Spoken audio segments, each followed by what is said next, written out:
ہفتہ پہ یم حالات واقعات اس وچ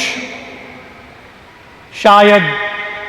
آز تام وچمت تہ اس وچ کہ کۭژاہ اذیت کوتاہ تکلیف کوتاہ مصیبت کور سامنہ یتکیو لوکو تاکہ لٹہ بیٚیہِ زٕ ایٹمی طاقت گئی اخ أکِس نبرد آزما کھڑا ایٹمی جنگ کس دہانس تام واچے اگرچہ پور جنگ گو نہ کی الحمدللہ مگر تھوڑا بہت اس وچ کہ ایل او سی یس پہ بارڈرن پہ خاص کر جموں کشمیرس مز یم سن حد متارکہ لائن آف ایکچوئل کنٹرول آر پار یم لوک روزان کت کن گئی تہذ زندگی تہس نہس اس وچ کت کن گئی درجن وار قیمتی جان گئی ضائع اس وچ کت کن گئی درجن واد گھر تباہ روزگار گو ختم مصیبت آو ادکن لوکن اس پہ جموں کشمیر کن لوکن پہ بزرگوں دوستو ہمارے دل رو رہے ہیں جب ہم وہ تصاویر دیکھ رہے ہیں جو سوشل میڈیا پر 12 سالہ زین اور اس کی بہن اروا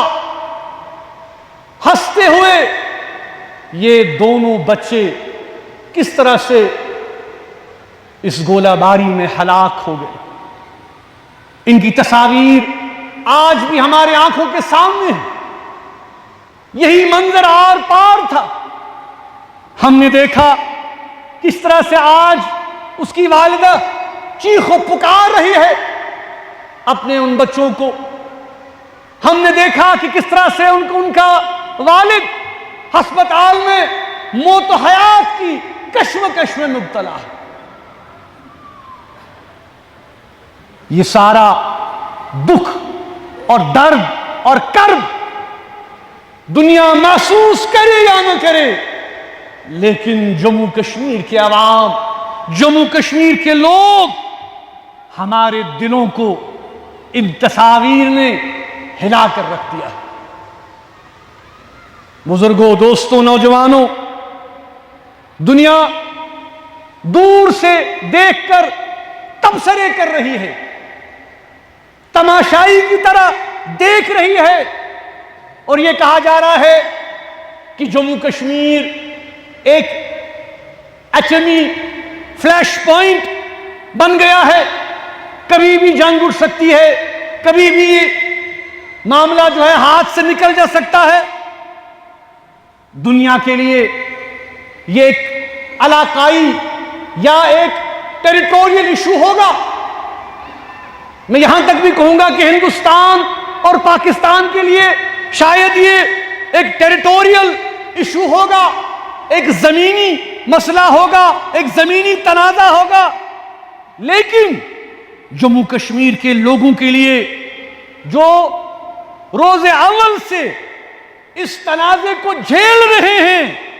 یہ ایک ایسا ناسور ہے جو ختم ہونے کا نام ہی نہیں لے رہا بزرگوں آخر کب تک ہم اس انپریڈکٹیبل سچویشن میں اس غیر یقینی صورتحال میں رہیں گے ہر کوئی کشمیر کے بارے میں بات کر رہا ہے لیکن کشمیریوں کی کوئی بات نہیں کر رہا ان سے نہیں پوچھا جا رہا جموں کشمیر کے لوگوں سے نہیں پوچھا جا رہا جو یہاں رہتے ہیں کہ وہ کیا چاہتے ہیں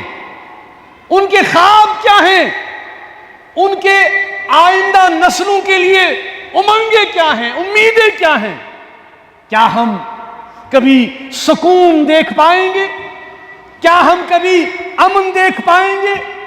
کیا ہمارے زخم کبھی بھریں گے؟ کیا یہ تنازع کبھی حل ہوگا؟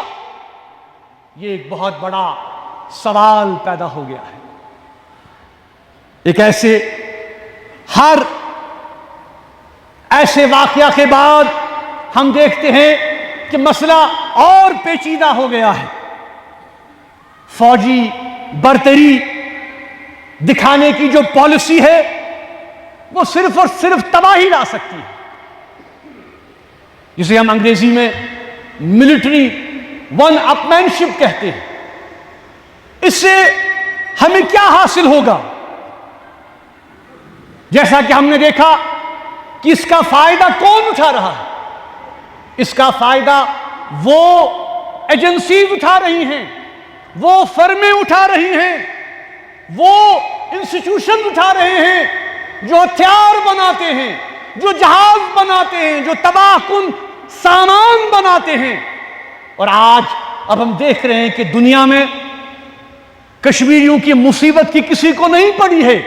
لیکن یہ بحث چھڑ گئی ہے کہ کس فوجی طیارے کی کمپنیاں شیئر بڑھ گئے ہیں، کس کے اتر گئے۔ انسانی قدروں، انسانی جان اور انسانی اقدار کی کسی کو فکر نہیں ہے۔ بزرگوں، دوستو، آج فائدہ ان ایجنسیز کو ہو رہا ہے، آج فائدہ امن کو نہیں ہو رہا۔ کشمیری سوچنے پر مجبور ہیں کہ کیا بھارت اور پاکستان واقعی امن چاہتے ہیں یا ایک دوسرے پر سبقت چاہتے ہیں، ایک دوسرے پر ملٹری ون اپ مین شپ کی دوڑ میں دونوں شامل ہو چکے ہیں۔ جہاں تک جموں کشمیر کا تعلق ہے، جہاں تک یہاں کے عوام کا تعلق ہے، یہاں کے عوام، جموں کشمیر کے عوام جنگ نہیں چاہتے، جموں کشمیر کے عوام امن چاہتے ہیں، ہم حل چاہتے ہیں، ہم مسائل کی طوالت کو نہیں چاہتے، ہم مسائل کا حل چاہتے ہیں۔ ہم دلی امید کرتے ہیں کہ دونوں ملکوں کے ڈی جی ایم اوز نے جس طرح فیصلہ کیا کہ سیز فائر کو بڑھایا جائے 18 مئی تک، جموں کشمیر کے عوام کا یہ متفقہ مطالبہ ہے کہ 18 مئی تک نہیں، اس سیز فائر کو پرماننٹ بنیادوں پر کیا جائے، تاکہ امن ہو، تاکہ شانتی ہو، تاکہ جموں کشمیر کے لوگ امن و آشتی سے رہ سکیں۔ حیرت اس بات کی بھی ہمیں ہوتی ہے کہ اگر D G M Os phone اٹھا کر آپس میں بات کر سکتے ہیں تو کتنے افسوس کی بات ہے کہ ہندوستان اور پاکستان کی قیادت کیا آپس میں بات نہیں کر سکتے، آپس میں ایک دوسرے کے ساتھ انگیج نہیں ہو سکتے؟ اس کے علاوہ اور کوئی چارہ نہیں۔ لیکن افسوس یہ ایک ایسا سچ ہے کہ اگر آج ہم اس سچ کو بولیں گے تو ہمیں ملک دشمن ہونے کا لیبل لگایا جاتا ہے۔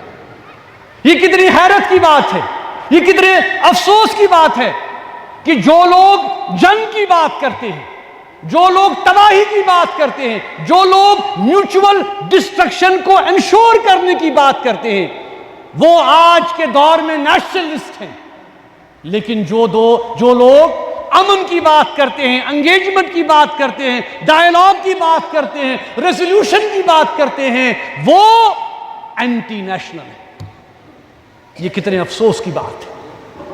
یہ سوچنے کا مقام ہے۔ ہم صرف دعا کر سکتے ہیں کہ اللہ تعالیٰ بر صغیر کی قیادت کو، جنوبی ایشیا کی قیادت کو، یہاں کی جو ہماری قیادت ہو، ان کو عقل دے، ان کو شعور دے، تاکہ وہ ان معاملات کو سمجھ سکے۔ آخر پر میں ان تمام خاندانوں کے ساتھ دلی تعزیت کرتا ہوں جنہوں نے اپنے لخت جگر کھو دیے اس جھڑپ میں بلا وجہ. کسی کو کچھ حاصل نہیں ہوا، بلا وجہ انسانی جانوں کا اتنا زیادہ زیاں. ہم ان کے لیے دعا گو ہیں کہ اللہ تبارک و تعالیٰ ان کو صبر دے، انہیں ہمت دے.